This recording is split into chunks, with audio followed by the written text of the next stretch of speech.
Why did you decide to go with this sort of reboot route that you did?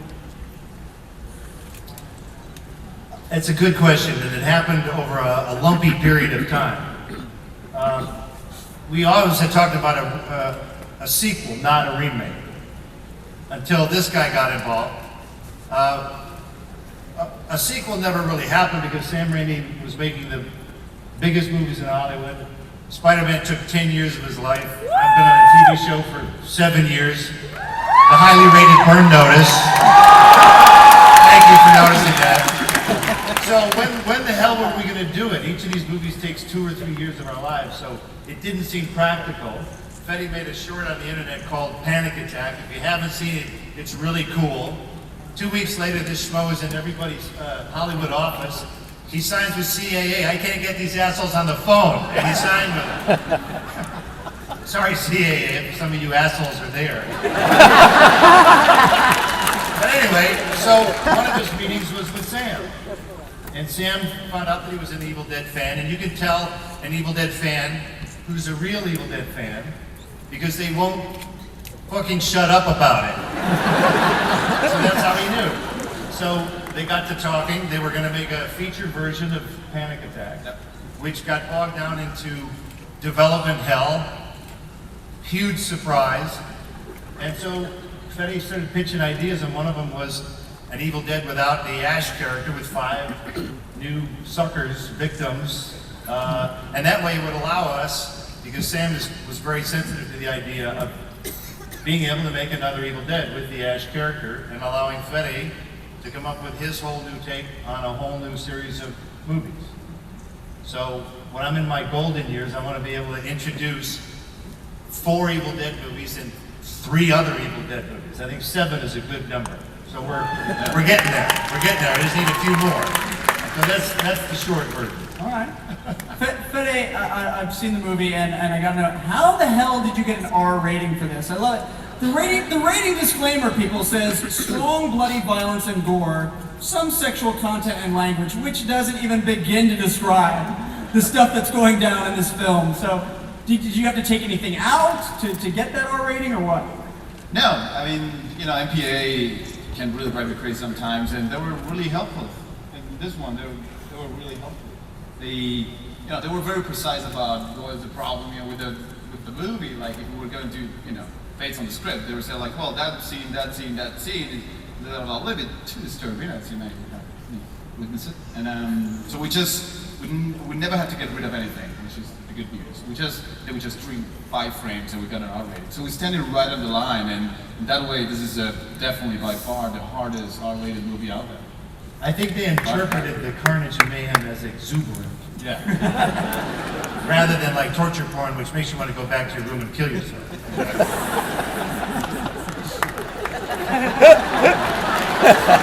let that sit. I mean, right? At the end of the Evil Dead screenings we've been having, people are talking, they're jibber-jabbing because there's a lot of nervous energy.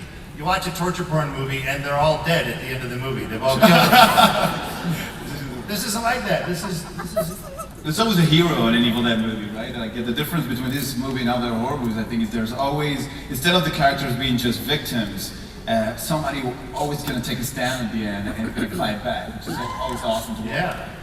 Well, hero or not, I mean, Jane, the amount of abuse you take in this film is just absurd. I mean, did this bastard Fede apologize to you while he was drenching you in blood, and stabbing you, and having you molested by vines and whatnot? I don't know. There was no apology. You want to apologize right now? A public apology. No, I mean, we're still friends, so that means something. Give me your worst day on set, Jane. Give us a little insight to your worst day on set. I think the hardest thing I did in this movie was get buried alive. Oh, big deal. Yeah, we did it a couple ways, but one of the ways was with a plastic bag tied around my head, and I had an oxygen tube sneaky behind my ear, and I laid in a ditch until I was completely covered with dirt. And Fede, for the shot when it was my face, and my face was getting covered, because I'm screaming at my brother, is the one who put the dirt on my face until I completely disappeared. Sam Raimi would be proud. That is because at the end of the day, I mean, all of you guys, like, when you go watch a movie, do you want to see a lot of fake stuff or do you want to see a lot of real stuff? I want to see real stuff. I don't want to see people faking it. Oh, I'm scared. Oh, I'm scared. And they're not really scared.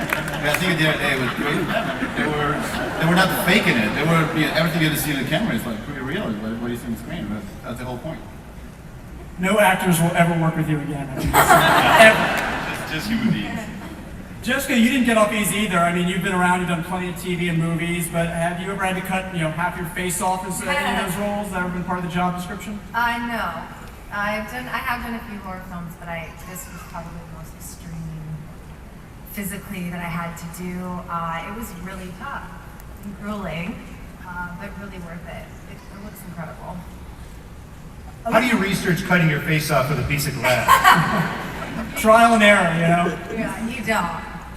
We actually had a movement specialist come in and teach us all how to move like zombies and into our bodies in interesting ways, and that was very helpful. I love Lou. Look at Lou sitting here looking all innocent. Dude, we've seen the trailer.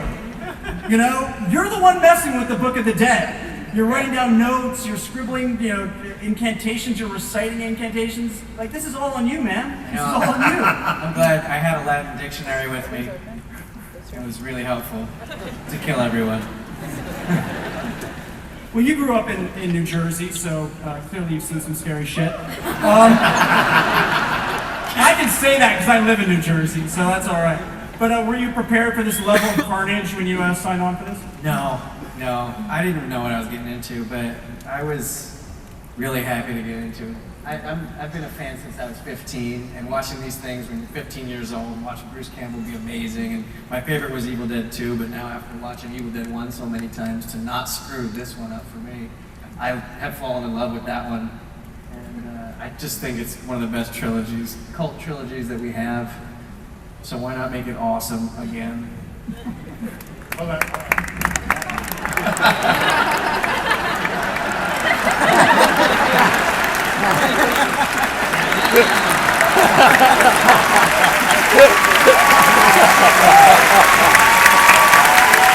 It's just that easy, people. Keep that in mind during the Q&A session, all right? You might get a little something. Shiloh, are you able to watch this movie without closing your eyes? I mean, be honest now. Don't lie to me. No, I won't lie. It was tough. I sat in this thing. I was definitely screaming, and Lou was actually sitting right in front of me. I punched him, and I grabbed him, and I squeezed him. I think his shoulder was bruised the next day. It was exhausting. I literally almost fell down with exhaustion after watching this movie. Bruce, you talked a little bit about having sort of, the Evil Dead original sort of universe, the Ash universe, if you want to call it, and now the new sort of Evil Dead thing. Is there any chance of these two worlds crossing? I mean, couldn't this just have happened at the same cabin 30 years later? I'm going to let Fede answer that question. Of course. The whole point, I think, and my dream, just as a fan, it's nothing official, but my dream is to make, of course, a sequel to this film, and while Sam is making Army of Darkness 2, and then connecting the two sagas together into one final epic film where we connect the character from this film with Sam's film. So that would be the dream come true for me to watch. That is awesome! Oh my god. But it's interesting because there are a lot of nods to the original in this film. You see the chainsaw, you see the hand, maybe Ash's car is in there somewhere, but they're all incorporated in very different ways. So tell me about striking that balance of nodding to those things, but also, coming up with your own vision for how it was going to play out. Well, the whole challenge was making a film for two audiences at the same time. The fans of the original and the new audience that never heard about the original film, right? There's a new audience out there of younger people that probably never heard about the original Dead. It was very important for us to make the movie for both of them. So that's why we took some elements from the original film. Just as a fan, I just couldn't stop putting those in. There's so many elements of the original film that are in this one. But at the same time, we want to create a new film that, if you haven't seen any of the original, it will work for you, and you're not going to feel like you're missing out on things, right? So it was a challenge striking the balance, but I put a lot of things from the original film. We couldn't help it. Jane, you guys were talking, Fede was talking sort of about so many effects are done on computers these days, and when you look at this film, it's so old school. It looks like it was done on the spot as opposed to post-production, and I love that old school feel, but I can't imagine it was fun to, yeah, right? So much better, so much better, so much scarier. We love it, but I can't imagine it was fun to like barf out geysers of blood all over people, or maybe I'm wrong, maybe it was, maybe you loved it. Sometimes it was fun, and sometimes, I mean, I guess it depends on what your definition of fun is, but when I projectile vomit all over this beautiful woman's face, that felt pretty weird. It's like this huge tube of probably an Jane, inch and a half explain diameter. exactly how that works, how you shove that tube up your mouth first. Explain how that works. Yeah, a tube, really thick tube that's, It's got like an umbrella, right? At the bottom, at the top? it is kind of like an umbrella, and that the umbrella part is on the back of your throat, and then a copious amount of this disgusting orange fluid is shot to the back of my throat and then all over her face. But then it hits the inverted umbrella and comes out. Well, you shove an umbrella down your throat and then you pump it back out. And I thought it was very ingenious. Fede, you came up with that crazy design. Yeah, I had a lot of fun creating this. Good times, good times. My question is for Bruce Campbell. Yes, Captain Comic-Con. What can I answer for you in your bizarro world? My question for you is, I know we're probably not going to see you in this one, but... How do you know? Have you seen it? There's only one way to find out, sir. You think I'm in it? Is there a possibility of seeing you in this or any of the later new Evil Deads? Yes. Yes, Captain Comic-Con, there's a chance. In my dreams. Thank you. Thank you, Captain Comic-Con. And here comes the Queen of Comic-Con, right up next, Your Majesty. Hello, my name's Kendra, and I was asking for Bruce. Kendra, who are you today? I am Wick from the Devil's Carnival. Oh, so silly that I didn't notice that. You certainly are, aren't you? Tim Ringer. Okay, from your work on the original Evil Dead series to now, what would be your favorite part of the original, specifically Army of Darkness, and today's movie? You're asking me for my favorite part, but you're saying I have to address it in terms of Army of Darkness. No. You want it both ways, don't you, lady? My favorite part of making these movies? Jane, what was your favorite part of making these movies? When it ended? You say that like there was a favorite part. Oh my God! I'm very glad that you like these movies. Captain Comic-Con would like to speak with you. The point is that, you know, they're very difficult to make physically, but for some reason, a movie that's easy to make, I feel, is hard to watch. So I think the audience knows when the people involved are actually kind of working for a living and working hard. And usually these movies push it a little harder than the average movie. The actors work a little harder, the director works a little harder, and hopefully it seems like you folks tend to appreciate that. So thank you. Thank you. Thank you.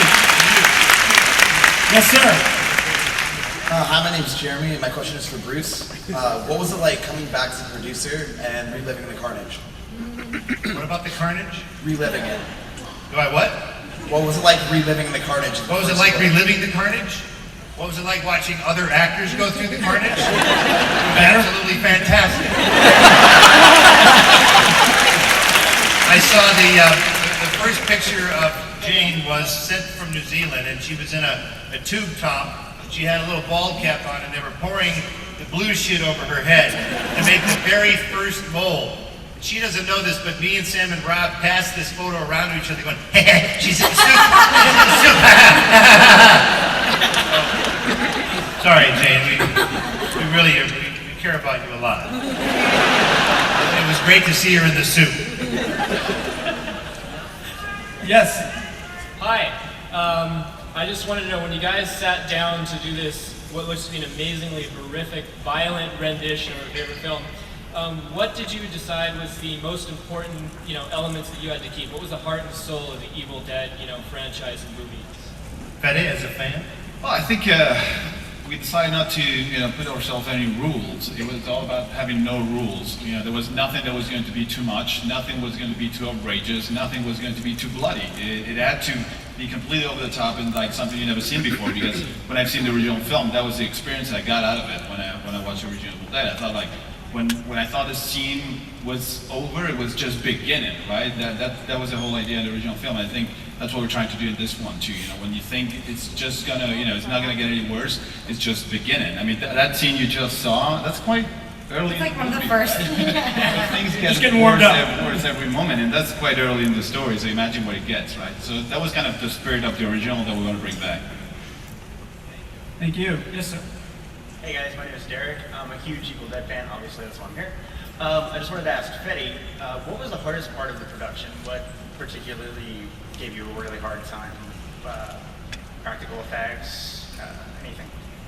No, everything is hard about when you're making this kind of movies. Nothing is a walk in the park. I think definitely the decision of doing everything practical was something that when I said it during pre-production, you know what?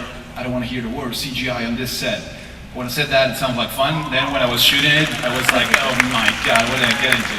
But it was great. I think it really paid off in the story. So that was definitely the hardest part. There were some shots in this film that it took an entire day just to do one shot, because after you cut somebody's arm, it's hard to glue it back together and do another shot. So it takes a lot of time. So that was the hardest part, definitely. Thank you. Yes. Hi, this message is for Mr. Campbell. Over the years, you have demonstrated your quick wit, and many more have talked about your incredibly good looks. My question then is horror going to be your new genre as opposed to comedic, and are you going to be making any more films that way? Will I be making what kind of film? Is your genre going to change to horror films as opposed to being comedic as it has been in the past? Or are you going to be making any more films that way? Well, ma'am, as an actor, we look for any role that is significant and important. So that's what I look for, whether it's a comedic role or a horrific role or a horrific comedic role. Mostly just the role. Thank you. My heart, get back.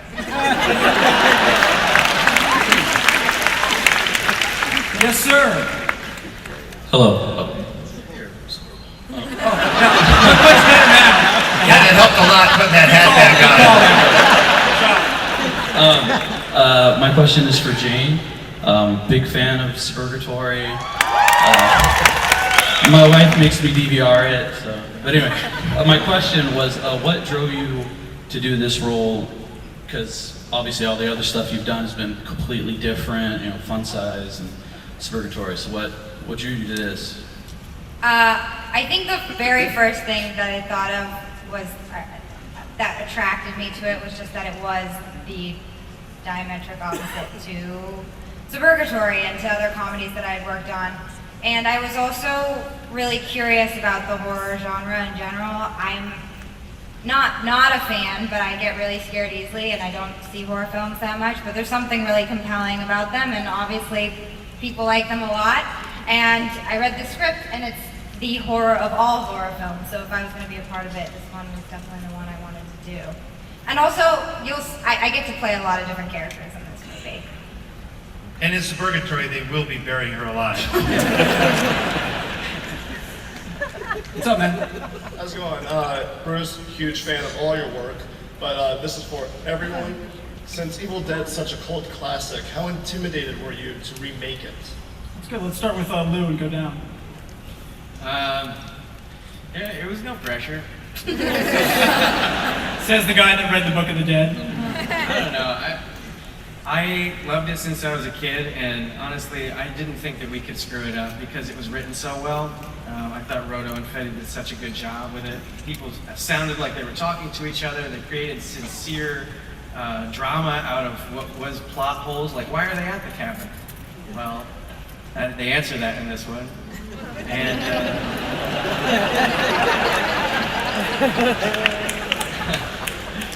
so I just thought it was a real movie. And now it's even more than that. Now it's an experience. It's like a roller coaster ride. It doesn't let you off until you can't breathe and you're dying. That's how I felt anyway. Shiloh? Great answer.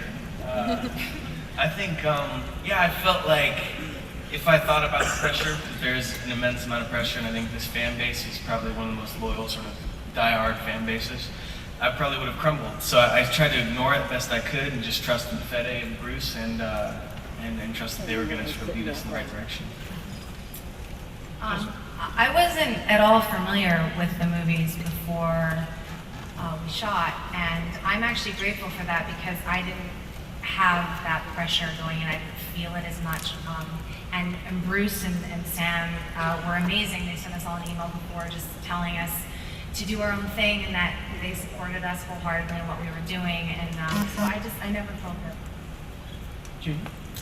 Yeah, it was Bruce Campbell, Sam Raimi's, and Rob Tapert's idea to remake this movie. So if they wanted to do that, I thought that there must be a pretty good reason, and I trusted them. For me, well, yeah, definitely. But I think the moment we find the right story for the movie, I was confident that people were going to like it. But it also, you have to, I don't know. From my point of view, I saw Sam announcing he was going to remake it at some point. My friends and I myself were all big Evil Dead fans, and when we heard that news, we were so pissed. I can't explain. I was like, how come they're gonna do it? Like some Hollywood dude is gonna grab this movie and gonna turn it into shit like that. You're that dude. And then suddenly, you're the dude. Like 2 years later, Sam is asking me, "Will you do it for me?" And I'm like, "Oh." And then I was like, you know what? Yes. I do it. I'm cool because I know my friends. I know what the movie they want to see. My friends are all big Sam Raimi and Evil Dead fans. So I know myself. I know my friends. I know what kind of movie they want to see. Just a very violent, non-CGI, straightforward, crazy movie. So if I do it, I'm cool with the idea. So in that moment, I was so happy with it that it gave me the chance to do it. Otherwise, somebody else could have run it, right? So that was kind of my point of view. I was happy that I was doing it, not just somebody else somewhere. All right. Yes, sir. Hi, my name is Eric. I just wanted to ask Mr. Bruce Campbell what he thought about the comic Army of Darkness versus Marvel Zombies, because I thought that was so interesting when I saw it. I just wanted to know what you thought of it. It's sort of like Ash versus Jason versus Freddy. We had a conversation about that with New Line Cinema, and it went kind of like this. Hi, we'd like to have Ash go up against Jason and Freddy.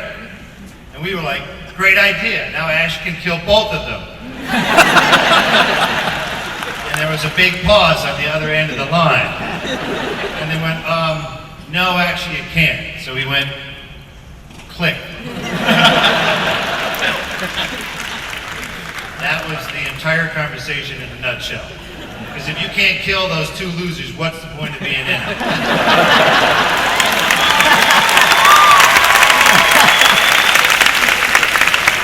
Yes.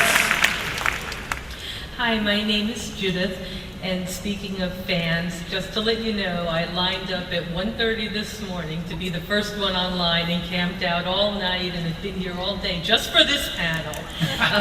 Judith, I have a question for you. You don't look like an Evil Dead fan. Yeah? Die hard. You look like a soccer mom, and I mean that with all due respect. Yeah, what the hell are you doing here? It just goes to show you, you don't know the dark side of us soccer moms.